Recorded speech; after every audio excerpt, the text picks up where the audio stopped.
Item ಯಾವುದೇ ಇರಲಿ try ಮಾಡಿ ಆಚಿ ಚಿಕನ್ ಮಸಾಲಾ. ಆಚಿ ಚಿಕನ್ ಮಸಾಲಾ ಬೇಡವೇ ಬೇಡ ಅಂತ ಶಿಕ್ಷಣ ಇಲಾಖೆ ಹೇಳಿಬಿಟ್ಟಿದೆ. ನಿನ್ನೆ ಅದು ಕಡ್ಡಾಯ ಅಂತೂ ಅಲ್ವೇ ಅಲ್ಲ ಅಂತ ಹೇಳಿಬಿಟ್ಟಿದ್ದಾರೆ.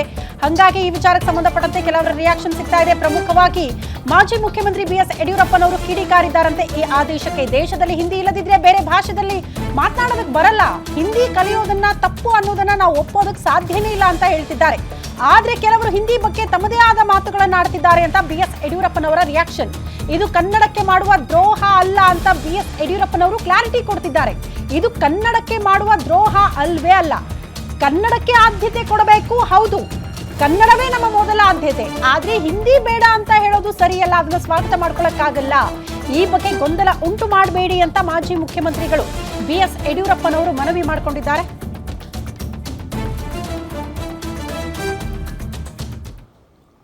ಉದ್ದಗಲಕ್ಕೆ ಹಿಂದಿ ಭಾಷೆ ಇಲ್ಲದೆ ಇದ್ದರೆ ಬೇರೆ ಭಾಷೆಯಲ್ಲಿ ಮಾತನಾಡೋಕ್ಕೆ ಬರೋದಿಲ್ಲ. ಹಾಗಾಗಿ ಹಿಂದಿ ಮಾತನಾಡೋದನ್ನು, ಹಿಂದಿ ಕಲಿಯೋದನ್ನು ಅಪೇಕ್ಷೆ ಅದನ್ನು ತಪ್ಪು ಅಂತ ಹೇಳುವಂಥದ್ದು ನಾನು ಒಪ್ಪೋದಿಲ್ಲ.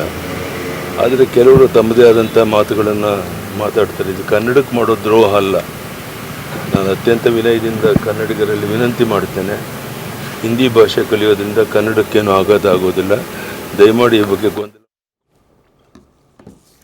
ಓಕೆ, ಇದ್ರ ಬಗ್ಗೆ ಚರ್ಚೆನ ಮುಂದುವರಿಸೋಣ. ನಮ್ಮ ಜೊತೆಗೆ ಬಿಜೆಪಿ ವಕ್ತಾರರು ಆಲ್ರೆಡಿ ಕಾಂತಿ ಶೆಟ್ಟಿ ಮೇಡಮ್ ಕಾಯ್ತಾ ಇದ್ದಾರೆ ರಿಯಾಕ್ಷನ್ ಕೊಡಬೇಕು ಅಂತ. ಅದ್ರ ಜೊತೆಗೆ ಈಗ ತಾನೇ ಕಾಂಗ್ರೆಸ್ ವಕ್ತಾರರು ಶತಾಬ್ದಿ ಶಿವಣ್ಣ ಸರ್ ಕೂಡ ಜಾಯ್ನ್ ಆದ್ರು. ಸರ್ ನಮಸ್ತೆ, ಕಾರ್ಯಕ್ರಮಕ್ಕೆ ಆತ್ಮೀಯ ಸ್ವಾಗತ. ಕಾಂತಿ ಶೆಟ್ಟಿ ಮ್ಯಾಮ್, ನಿಮ್ಮ ಫಸ್ಟ್ ರಿಯಾಕ್ಷನ್ ಹೆಂಗ್ ತಗೊಳ್ತಾ ಇದೆ ಬಿಜೆಪಿ? ಆಲ್ರೆಡಿ ನಿಮ್ಮ ನಾಯಕರದ್ದು ಬಂತು ರಿಯಾಕ್ಷನ್. ಇಲ್ಲ, ಎಲ್ಲ ರಾಜ್ಯದಲ್ಲೂ ಮಾತೃಭಾಷೆ ಅನ್ನೋದು ಅದಕ್ಕೆ ಸಾರ್ವಭೌಮ ಇದೆ. ಕರ್ನಾಟಕದಲ್ಲಿ ಕನ್ನಡ ನಮ್ಮ ಅಸ್ಮಿತೆ, ಅದರಲ್ಲಿ ಎರಡು ಮಾತೇ ಇಲ್ಲ. ಯಾರು ಕನ್ನಡ ವಿರೋಧಿಗಳು ಇಲ್ಲಿ ಇಲ್ಲ. ಮತ್ತೊಮ್ಮೆ ಫಸ್ಟ್ ನಾನು ಸ್ಟಾರ್ಟ್ ಮಾಡೋ ಮೊದಲು ಅದನ್ನು ಹೇಳ್ತಿದ್ದೀನಿ. ಒಂದು ಮಾತು ಇಲ್ಲಿ ಹೇಳಲೇಬೇಕು ನಾನು ಮಧು ಬಂಗಾರಪ್ಪನವರಿಗೆ. ನೀವು ಏನಾದ್ರು ಈ ಥರ ಚೇಂಜ್ ಮಾಡ್ತೀರಂದ್ರೆ ಶಿಕ್ಷಣ ತಜ್ಞ ಎಲ್ಲರಿಗೂ ಮಾಡಿ. ಎಕ್ಸಾಮ್ ನಡೆಯುವ ಟೈಮೇ ಬೇಕಾ ನಿಮ್ಗೆ? ಇದಕ್ಕಿಂತ ಮೊದಲು ಎಲ್ಲಿ ಹೋಗಿದ್ರಿ ನೀವು? ಎಕ್ಸಾಮ್ ನಡೆಯುವ ಟೈಮಿಗೆ ಎಕ್ಸಾಮ್ ನೋಡಿ, ಅವರು ಹಿಂದಿ ಗೊತ್ತಿಲ್ಲದವರು ಪಾಪ ಟ್ಯೂಷನ್ಗೆ ಹೋಗಿರ್ತಾರೆ, ರೆಡಿ ಮಾಡ್ಕೊಂಡಿರ್ತಾರೆ. ಎಕ್ಸಾಮ್ ನಡೀತಾ ಇರುವಾಗ ಆಲ್ ಆಫ್ ಸಡನ್ ನೀವು ಆದೇಶ ತರ್ತೀರಂದ್ರೆ ಇದು ಬೇಕು ಅಂತ ತರ್ತಿದ್ದೀರಾ ಅಥವಾ ಏನಾದ್ರು ವಿಷಯಾಂತರ ಮಾಡಕ್ ತರ್ತಾ ಇದ್ದೀರಾ? ಅದು ಒಂದು ಕಡೆ ಇವರು ನಮ್ಮ ಸ್ವಾಗತ ಮಾಡಿದ್ರು. ನಾವು ಅದು ಅವರವರ ಒಪ್ಪಿಗೆ ಹೇಳ್ತೀನಿ. ಇಲ್ಲಿ ಒಂದು 4398 ಶಾಲೆಗಳಲ್ಲಿ ಕನಿಷ್ಠ 10 ಜನ ಸ್ಟೂಡೆಂಟ್ಗಳಿಲ್ಲ ಕರ್ನಾಟಕದಲ್ಲಿ. 676 ಶಾಲೆಗಳನ್ನು ಕರ್ನಾಟಕ ಪಬ್ಲಿಕ್ ಸ್ಕೂಲ್ ಜೊತೆ ವಿಲೀನ ಮಾಡಿದ್ದೀರಾ. 6-7 ಸಾವಿರ ಶಾಲೆಗಳಲ್ಲಿ ಮಳೆ ಬಂದ್ರೆ ಸೋರ್ತಾ ಇದೆ. 34,000 ಜನರ ಅತಿಥಿ ಶಿಕ್ಷಕರಿಗೆ ದುಡ್ಡೇ ಕೊಟ್ಟಿಲ್ಲ. 1,000 ರೂಪಾಯಿ ಕೊಡುವಂತ ಗೌರವಧನ. ಅನೇಕ ಸಮಸ್ಯೆಗಳಿದೆ ಇಲ್ಲಿ. ಇದರ ಜೊತೆಗೆ ಇವರು ಬರೀ ನೋಡಿ, ಮಕ್ಕಳನ್ನ ರಾಜಕೀಯದ ಇದಕ್ಕೆ ತಳ್ಳಬೇಡಿ. ಇಂದಿನ ಮಕ್ಕಳು ವಿದ್ಯಾರ್ಥಿಗಳ ವಿಷಯದಲ್ಲಿ ನಾವು ಕೇಂದ್ರದಿಂದ NEP 2020 ತಗೊಂಡು ಬಂದು ನ್ಯಾಷನಲ್, ಅದರಲ್ಲೂ ದ್ವಿಭಾಷಾ ಸೂತ್ರ ಇದೆ.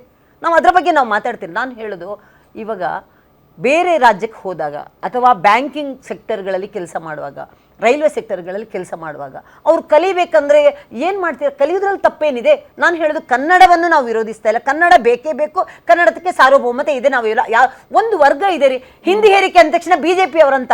ಹಿಂದಿಯನ್ನು BJP ಅವ್ರು ತಂದದೇನ್ರಿ? ಎಷ್ಟು ವರ್ಷ ಆಯ್ತು ಹಿಂದಿ ಬಂದು? ಹಿಂದಿ ಓದಿ, ಹಿಂದಿ ಬರೀರಿ ಅಂತ ಹೇಳಿದ್ರೆ ಎಷ್ಟು ವರ್ಷದ ಹಿಂದೆ? BJP ಕಾಂಗ್ರೆಸ್ ಬೇಡ ಇಲ್ಲಿ, ಇರ್ರೆಸ್ಪೆಕ್ಟ್ ಆಫ್ ಪಾರ್ಟಿ. ಮಕ್ಕಳಿಗೆ ತೊಂದರೆ ಮಾಡುವಂತ ಕೆಲಸ ಈ ಕಾಂಗ್ರೆಸ್ ಸರ್ಕಾರ ಯಾಕೆ ಮಾಡುತ್ತೆ? ಈ ವಿದ್ಯಾರ್ಥಿಗಳಿಗೆ ತೊಂದರೆ ಅಲ್ವಾ ಇದು? ಇಂಥ ಎಕ್ಸಾಮ್ ಟೈಮಲ್ಲಿ ಇದು ಆಘಾತ ಅಲ್ವಾ?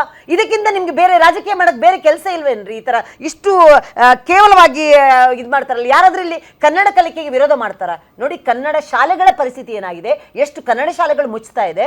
50ಕ್ಕಿಂತ ನಾನು ಹೇಳ್ತಾ ಇರೋದು, ಎಷ್ಟು ವಿಲೀನ ಆಗಿದೆ, ಎಷ್ಟು ಲಕ್ಷ ಸ್ಟೂಡೆಂಟ್ಗಳು ಇದರಿಂದ ತೊಂದರೆ ಆಗಿದೆ. ಶಾಲೆಗಳಲ್ಲಿ ಯೂನಿಫಾರ್ಮ್, ಇನ್ನೊಂದು ಮತ್ತೊಂದು, ಸಾವಿರಾರು ತೊಂದರೆಗಳಿದೆ. ನಾವು ಹೇಳೋದು ಭಾಷೆಯ ಬಗ್ಗೆ. ಹಿಂದಿ ಹೇರಿಕೆ ಮತ್ತೆ ಹಿಂದಿ ಏನ್ ಮಾತಾಡ್ತಿದ್ರಲ್ಲ, ದಯವಿಟ್ಟು ಹಿಂದಿ ಭಾಷೆಗೆ ಅಂಕಗಳಿಲ್ಲ, ಗ್ರೇಡ್ ಮಾತ್ರ ಕೊಡ್ತೀರಾ ಅಂತ ಹೇಳಿದ್ರೆ ಅದನ್ನ ಒಂದು 6 ತಿಂಗಳು ಮೊದಲು ಹೇಳಿ. ಎಕ್ಸಾಮ್ ನಡೀತಿರುವ ಯಾಕೆ ಹೇಳ್ತೀರಾ ನೀವು? ಎಕ್ಸಾಮ್ ನಡೀತಿರುವ ಯಾಕೆ ಹೇಳ್ತೀರಾ? ನಾನು 1 ನಿಮಿಷ ಇರಿ ಸರ್, ನಾನು ಮಾತಾಡ್ತಿದ್ದೀನಿ. ನಾನು ಮಂಡನೆ ಸುಮ್ಮನೆ ಕೇಳಿಸ್ಕೊಳ್ಳಿ. ನೀವು ಮಾತಾಡಿ ನಿಮ್ಮ ಸಮಯ ಬಂದಾಗ. ಎಷ್ಟು ತೊಂದರೆ ಆಗಿದೆ ವಿದ್ಯಾರ್ಥಿಗಳಿಗೆ. ರಾಜ್ಯದ ವಿದ್ಯಾರ್ಥಿಗಳು ಇವರಿಗೆ ಅವಶ್ಯಕತೆ ಇಲ್ಲ. ಇವರ ರಾಜಕೀಯನೇ ಮುಖ್ಯ. ಇವ್ರು ಏನು ಆದೇಶ ತರಬೇಕಾ ನೋಡಿ. ನಿಮ್ದೇ ಒಂದು ಅಧಿಕಾರಿಗಳಿದೆ, ಅಧಿಕಾರಿ ವರ್ಗ ಇದೆ. ಯಾರು ನಾಲೆಜ್ ಇರೋರು ಇಲ್ವೇನ್ರಿ? ಎಕ್ಸಾಮ್ ಟೈಮಲ್ಲಿ ತರ್ತಾರೆ ಯಾರಾದ್ರು? ಎಕ್ಸಾಮ್ ನಡೀತಾ ಇರುವ ಇಷ್ಟು ದಿನ ನೀವು ಎಲ್ಲ ಹೋಗಿದ್ರಿ? ಬರೀ ನಿಮ್ಮ ಕುರ್ಚಿ ಕಾದಾಡದಲ್ಲೇ ಇದ್ರೆ ಹೇಗೆ? ವಿದ್ಯಾರ್ಥಿಗಳ ಬಗ್ಗೆ, ಶಾಲೆ ಬಗ್ಗೆ ನೋಡಿ. ನಾವು ಮತ್ತೊಮ್ಮೆ ಹೇಳುದು, ಯಾವುದೇ ಒಂದು ಆದೇಶವನ್ನು ತರಬೇಕು ಅಂದಾಗ ಶಿಕ್ಷಣ ತಜ್ಞರು, ಪ್ರತಿಪಕ್ಷಗಳು, ಎಲ್ಲರನ್ನು, ಸಾಹಿತಿಗಳು, ಬೇರೆ ಬೇರೆ ಭಾಷೆದ್ದು ಎಲ್ಲಾ ಭಾಷೆ ಬೇರೆ ಏನ್ ಮಾಡಿದ್ದಾರೆ ಎಕ್ಸಾಮ್ ನಡೀತಾ ಇದೆ,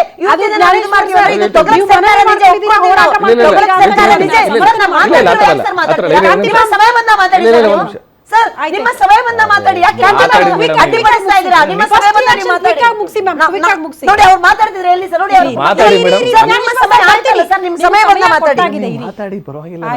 ನೋಡಿ, ಎಷ್ಟು ಹಾಜರಾತಿ ಕಮ್ಮಿ ಆಗಿದೆ ಅಂದ್ರೆ 2015-16ರಲ್ಲಿ 47 ಲಕ್ಷ ಇದ್ದಂತಹ ವಿದ್ಯಾರ್ಥಿಗಳು 2025-26ರಲ್ಲಿ 38,20,000ಕ್ಕೆ ಇಳಿದಿದ್ದಾರೆ. ವಿದ್ಯಾರ್ಥಿಗಳ ಏನು ಹಾಜರಾತಿ ಕೂಡ ಕೆಳಮಟ್ಟ, ಅಂತ ಒಂದು ಕೆಳಮಟ್ಟದ ಇದು ಯಾಕೆ ಬರ್ತಾ ಇದೆ ಅಂತ ಹೇಳಿದ್ರೆ, ಎಜುಕೇಶನ್ ಅನ್ನೋದು ಮೂಲಭೂತ ಸೌಕರ್ಯ. ಈ ಮೂಲಭೂತ ಸೌಕರ್ಯದಲ್ಲೂ ನೀವು ರಾಜಕೀಯ ಮಾಡಿದ್ರೆ ಮಕ್ಕಳು ಎಲ್ಲಿ ಹೋಗ್ಬೇಕು? ಮಕ್ಕಳ ಬಗ್ಗೆ ಯಾಕೆ ಇದ್ ಮಾಡ್ತೀರಾ? ಎಷ್ಟು 15,000 ಟೀಚರ್ಸ್ ಗಳಿಲ್ಲ, 15,000 ಟೀಚರ್ಸ್ ಖಾಲಿ ಇದೆ, ಅದು ಖಾಲಿ ಮಾಡ್ತಾ ಇಲ್ಲ. 2,54,000 ಖಾಲಿ ಇದೆ ಹುದ್ದೆ, ಅದು ಬೇರೆ ವಿಷಯ.